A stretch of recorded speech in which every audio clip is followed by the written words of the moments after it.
Hello everyone, welcome back to another episode of our entitled parents. In today's episode, mother thinks she has rights to my child and treats him like a doll to show off. My dad demands my salary. Made up a bloody and gory story to get an entitled mother and her child to leave me alone about my skin condition. Before we get started, make sure to subscribe so you will never miss a video. So let's get started. Mother thinks she has rights to my child and treats him like a doll to show off. Honestly, I just need a place to vent. My mother is the entitled parent in this story. Her and I have never had a great relationship. She resented me growing up because she was a single mom and never wanted children. She would never spend time or engage with me and would instead throw money at me to show she cared. Now I'm grown up and independent and just had a baby of my own, and she feels entitled to my son. I have made certain decisions about his upbringing that I'm trying to adhere to. Nothing crazy, just trying to avoid using unnecessary products on him. No baby lotion, no diaper cream unless he gets a rash, homemade baby food, etc. He's now 4 months and it has been working well for us. My mother is very insistent that she gets to see him 2 to 3 times a week. She refers to herself as Glama, a mix of glam and grandma, and has already procured a few items that say best grandma ever. I have been very hesitant to let her watch him for extended periods of time. I didn't have the best upbringing and honestly believe she would not do what's best for my son. She has always been a very materialistic person and extremely concerned about the image she presents to other people. So I get anxiety thinking of him staying overnight at her place. She keeps asking for him to spend the night, saying she's doing it for me because I need the sleep. But I know it's because she likes the novelty of having a baby around. She first started asking for him to spend the night at her place when he was 2 weeks old. I have said no every time. When she was first allowed to babysit him, I had to set ground rules because she kept trying to plan parties whenever he was over. She was trying to show him off to all her friends and neighbors. The thing is, he is a baby. Large groups of people are not good for babies because their immune systems are weak, and our city has had a number of measles outbreaks. I had to tell her repeatedly that she couldn't be inviting groups of strangers over to pass him around like a doll. She finally agreed and I let him spend a few hours at her place. Still, she kept asking for him to spend the night. She also calls me every day asking when he is going to visit her again and offering to take him off my hands for a few days like he is an inconvenience. My husband had to go to BC for a wedding, so I was alone for a week. It was hard. 6 days into it and I was at the end of my rope. I had barely had any adult interaction and had only slept 3 hours a day. So I call my mother up and ask her if my son and I can spend the night at her place. I needed sleep but didn't want to leave him there without me all night. I figured this would be a good compromise. I would be available if anything went wrong and she would get off my back about him staying over. She had been nagging me for weeks about how I should just give him Pablum and he would sleep through the night. He was a preemie and our pediatrician said to wait for solids, but she thought she knew best. I had to constantly tell her not to feed him anything but his milk. The night came where I was supposed to go to her place. I get there and there are 15 other people over. Turns out she was having a dinner party. Whether or not she had this arranged before I asked to come over, I don't know. I told her my son goes to bed at 8 and you really needed to sleep. She assured me everyone would be gone by 9. That didn't happen. They ended up starting a bonfire and she's trying to get me to sit by the fire with my son. I tell her I don't want him around all that smoke. He's only 4 months old. So he needs to stay in the house, besides it's 8 and he needs to go to bed. She tells me I'm being unreasonable and should just let him sleep by the fire. I put my foot down and say no. He ends up in his bassinet and I'm waiting for the party to be done so I can sleep. Because my husband has been gone and I have been dealing with the babe on my own for 6 days, my sleep schedule has been completely out of whack. I was hoping to take some sleeping pills to get a good night's rest since she was going to eat HM through the night. So now I'm waiting for her to come in and take over for me. 10 rolls around and she pops in for a drink before heading back out. I ask her again how late the party is going to go since I am desperate to get some sleep. She tells me it should be over soon, again, and that she can't stay in the house because she has guests over and she needs to entertain them. 10:45 comes and she's still at the bonfire. Again she comes in to grab something and she sees that I'm still up. She tells me I'm being silly and should just go to sleep. She doesn't seem to understand that I have insomnia and need to take sleeping pills and can't do that until someone else can watch my son. The someone being her since I asked and she offered. I remind her that I was there to sleep and was waiting on her. She then tells me I'm being ungrateful since she had this party planned and she couldn't just ask everyone to leave. She said I should just go to sleep and not worry about my son so much. I tell her she can't be taking care of him if she's outside, she wouldn't even hear him if he woke up. She said I should stop stressing, that people will leave soon, and went back to her party. 11:30 comes around and I am so tired I start crying. I can't sleep and I wasn't getting the help I asked for. I decide to just take my son and go home. If I was doing it on my own, I'd rather be around my own things and in my own bed. I pack him up and send her a text saying she was too preoccupied to watch my son and that we were going home. She didn't even see my message until 12:30. How well could she have watched him if she didn't leave her bonfire until then? I ended up getting a string of messages saying it was unfair of me to take him away.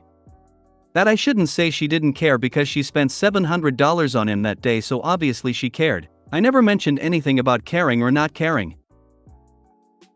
She said I was being ungrateful because if I had stayed I would have been able to sleep in the morning while she took care of him. I don't trust for 1 minute that she would have done right by him. Her guests were taking up all her time. A week goes by and she asks twice again if he can stay the night at her place. I have no faith in her watching him overnight, but I agree to let her watch him during the day Saturday. She says she's going to sleep in but should pick him up around 9 or 10. 11 rolls around and I haven't heard from her. I give her a call and she says she just got home and that they can't pick him up until later, so I should just drop him off at her place. She was supposed to pick him up because she lives 30 minutes out of town on an acreage, but drives right past our house when she goes shopping. I try telling her it is too inconvenient to drive him to her place, I'll just keep him with me. But she wears me down and I eventually make the drive out to her place. I tell her I'll pick him up in the evening around 9:30 or 10. At 5 I get a text from her saying she's decided to have a bonfire and has invited a bunch of people over. Seriously? The exact same thing as the week before. And tell her again I don't want my son sitting out in the hot sun or hanging around the smoke from the fire. I tell her I don't care what she does, but I will pick up my son if she can't watch him. She tells me she is watching him and that I don't need to take him. I go to get him and I pissed off. I have asked her time and again not to have him around groups of strangers, bit to have him around smoke, and she just won't listen. I did or even want to send him to her place, but she just kept nagging that she should watch him. So I planned my day around him being with her and then had to cancel a D&D game in the middle of the session because she couldn't respect my wishes. When I pick him up she starts yelling that I'm being ungrateful. She was going a great job watching him and how much all her guests are loving him. She tells me that I'm unreasonable and rude. To top it off she tells me that she's going to tell my Baba about my behavior and that Baba will give me a talking to. What woman? I should have no better than to try and trust her. She insists on babysitting my dog every weekend. He has pancreatitis and can't eat fatty foods, he gets extremely sick. But she ignores when I say this and continues to feed him bacon because he like it. If she can't take care of a dog, how the hell did I think she could take care of a child? And the worst is how she keeps acting like a victim, saying I'm treating her unfairly.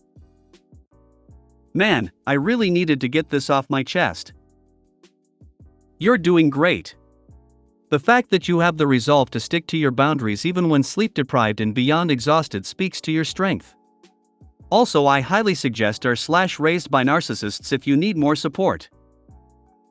Cut contact with her. It's the best you can do. She never cared for you, from what you said, and only wants your kid for popularity around her friends, and to show off. Don't let it happen. I'm sorry if this comes off as rude, know that I don't mean it to, but she doesn't care about you or your kid. Stop talking to her altogether, and tell your husband about this. He'll be rightfully pissed at your mom. I feel like your mom wants you to overwhelm yourself. Best cut ties sooner than later. I'm just going to say, what an asshole of a mother you have there. It's best never to leave your son with her, no matter how much he has grown in the future. On Wrong Move and BAM, your mother is going to turn your son against you. Best to just leave her far away from your son. In my opinion, she has no right to call herself a grandmother since she hasn't loved you as a mom. You can't be a grandma without being a mom. That's something I've been afraid of. She is a very manipulative person. When I was growing up, she was cruel and I always thought she was a horrible person, but when I would meet her coworkers, they would always gush at me about how my mom was the nicest person they knew. So she's very good at being two-faced and putting on a front. You're doing great, sweetie. I don't have a baby, but it's how it feels with a mom like that. You're a great mother. Now it may seem hard sometimes, but it'll pay off in the end. My dad demands my salary. Disclaimer: I am not a native English speaker. So, if you find any mistakes in this post, it wasn't deliberate. I genuinely got it wrong. So, please don't point it out. Story. This is a true story. It's about my father. I might sound like a bad person talking about my own parents this way. But, it's true, I'm no angel, and I had a rough life. P.S. If you see me talk about money, it's in INR, $1 80 Indian rupees. To be honest, I had a rough childhood. The relationship between me and my father was really bad. I'm the second child and I have an older sister. Apparently, my dad wanted another daughter. Hence, he started avoiding me from the day I was born. Like, he didn't even show up at the hospital that day, so my mom had to go to the hospital alone, give birth to a baby, and come back home with this new baby, me. He avoided me so much that whenever my family would go shopping, everyone would get something with them. A cloth, toffee, or anything they wanted. I, on the other hand, would not have anything. If I asked for something, he would slap me in the middle of the road / inside the shop and throw a loud tantrum like I asked him to do something illegal. Let me come clean here. After a few years, after I turned 8 or 9, I did start arguing back. I started to push him to the extremes to make him feel what I felt like. But, he would handle it all the same way, yell at me / slap me.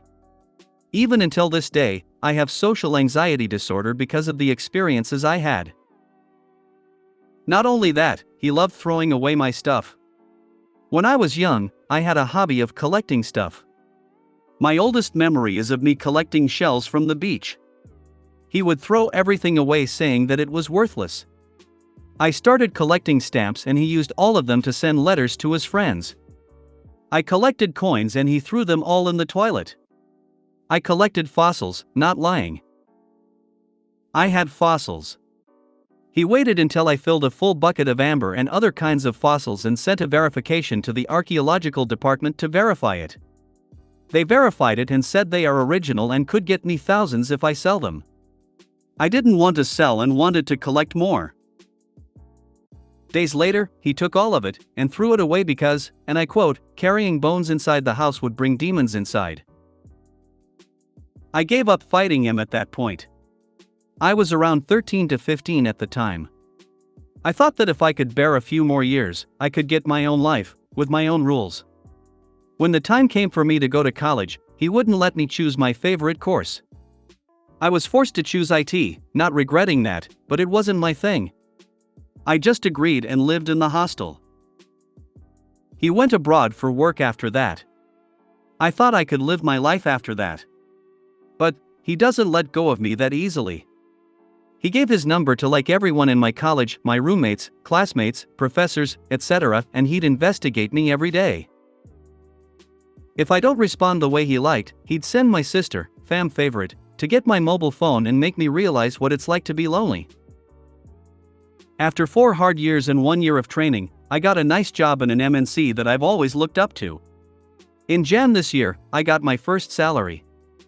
I wanted to have a lot of fun with it, like having good food in a nice restaurant with my friends, going out on a hiking trip, etc.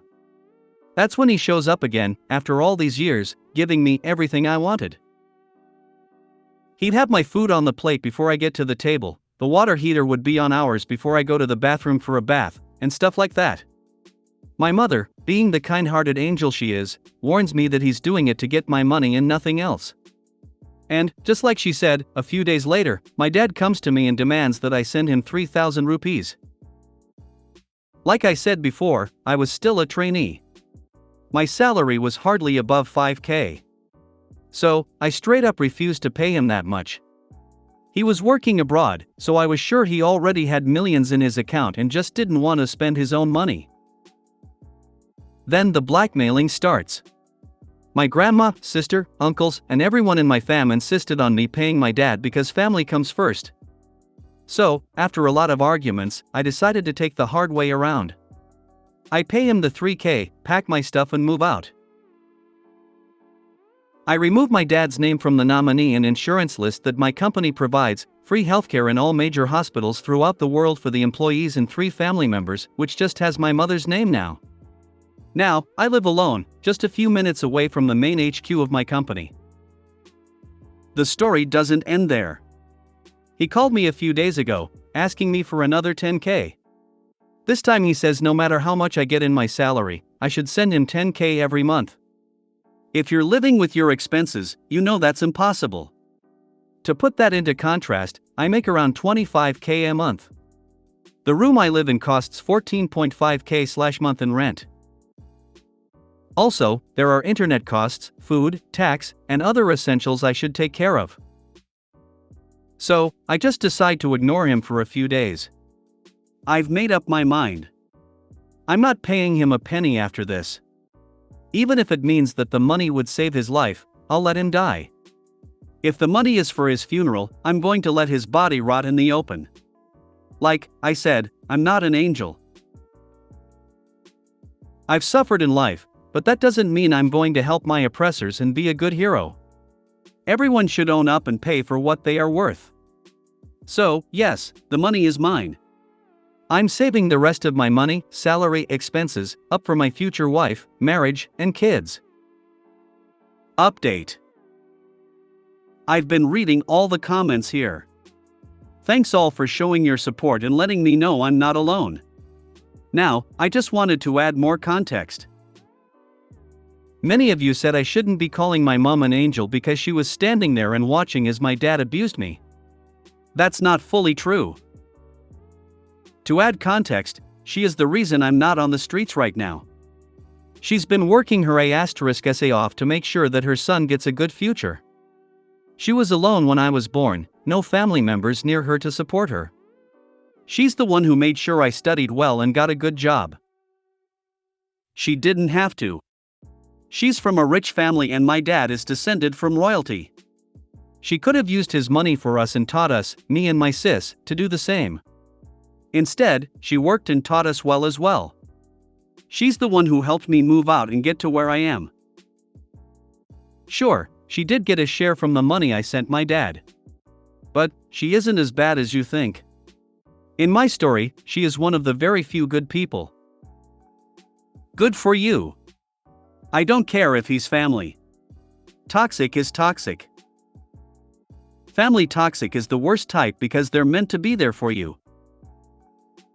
Funny they have the nerve to pull the family comes first line when they stood by and let you be abused all those years. Clearly what they actually mean is only some family comes first, and we get to pick and choose who gets to be the scapegoat. You're well within your rights to ignore his calls for the rest of your life, you're just an ATM to him. Good on you for getting out of the house when he continued to treat you poorly and doing well for yourself. Family comes first when they want the money only. Made up a bloody and gory story to get an entitled mother and her child to leave me alone about my skin condition. Backstory: for the last few years I am, 29, have been developing vitiligo all over my body, which has become very noticeable on my hands. For those that do not know, vitiligo is a skin condition in which white blood cells attack the melanin pigment in your skin, causing the loss of skin color. I have natural tan skin that has resulted in white patches to form all over my hands that are very noticeable. My family, mostly my brother and dad, has mocked me for this skin condition on multiple times. As a result, I have become self-conscious of my white spots and started to wear tattoo concealer to cover it up. The other day, I was heading out to work and forgot to put on the concealer. One of the places that I go to is my local coffee shop before heading into work. As I was in line, a kid, probably about 9 to 10, came up to me and proceeded to say, "You, what is wrong with your hands?" I ignored them at first because I found it rude. While they were a child, I was always raised from a young age by my mom to never stare, point, or criticize people's conditions. Especially since we never know how they may have gotten them. After ignoring them, they then asked me again, "What is wrong with my hands?" I relented and told them that I was uncomfortable talking about it and to please not ask me again, and proceeded to turn back around. I know that I could have used this as an education moment, but I do not feel that it is my responsibility to educate others on how to be decent human beings, or about my skin condition. The kid did not like my response, and it was at this point the child's mothers got involved. Dear reader, let me tell you what. I have always thought these stories of entitled parents and rude people we exaggerated, and that no one could be this oblivious, but after this interaction, my opinion of these stories have changed. She got my attention with that dreaded "excuse me" phrase, and I knew I was in for a ride. The interaction went as followed. My child asked you what was wrong with your hands. The least you could do is tell them what happened. Me, ma'am, I am not comfortable talking about it. I do not need to tell your child anything. Well, why not? If you did not want people to ask about your deformity, then you should wear a glove. Now I will ask again, what is wrong with your hand? It was at this point that I saw red. However, keeping my emotions in check, I calmly said, I was in a terrible accident in which my hand was mangled. It was mangled so badly that I almost lost my hand altogether. Each white spot that you see is a scar from where bone, blood, muscle, tendons, etc. were on the outside of my hand. I lost lots of blood and almost died from the accident. I was lucky enough that my hand was saved, but it left me with scars. While this was all fabricated on the spot, I felt that being as graphic as I could would maybe teach her and her spawn a lesson in leaving people alone, especially after they already told you that they did not feel comfortable in talking about it in the first place. She honestly clutched her imaginary pearls as I was recounting the story, and by the time I was done she was white in the face. She then grabbed her child and left the line quickly. Absolutely brilliant. Own that story and be comfortable with your body. Everyone is different, but it doesn't give rude people the freedom to ask personal questions of others. Neither the kid or the mom were in any way entitled to ask you a question about your body. I don't think it should be rude to ask people questions, as long as asked in a respectful way. It should become rude when the person declines to talk about it and you push them anyway. Genius. I applaud you. For a time, I worked at a particular fried chicken chain. One time, I was at the pharmacy picking up some prescriptions, asthma and anxiety. I had a regular customer approach me and demand to know what I was doing there. I suggested it was none of their business. They made their demands again and clarified, "No, what are you doing here like a normal person?" I said, "I'm here for a prescription." Because no duh. They demanded to know what kind of prescription. I said it was none of their business. They insisted.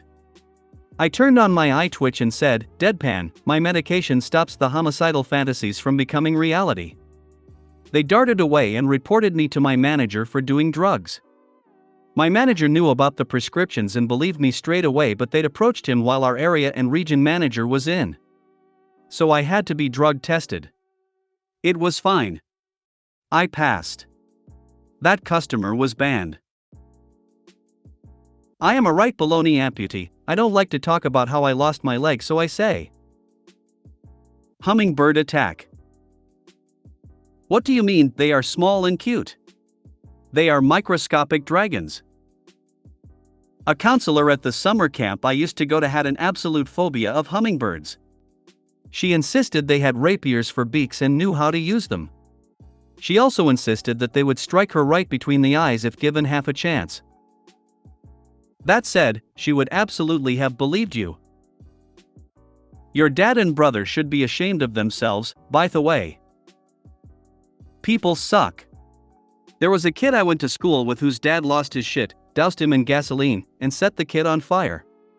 He works at the grocer near me and I see him from time to time and always just smile. We were in different years, but everyone knew.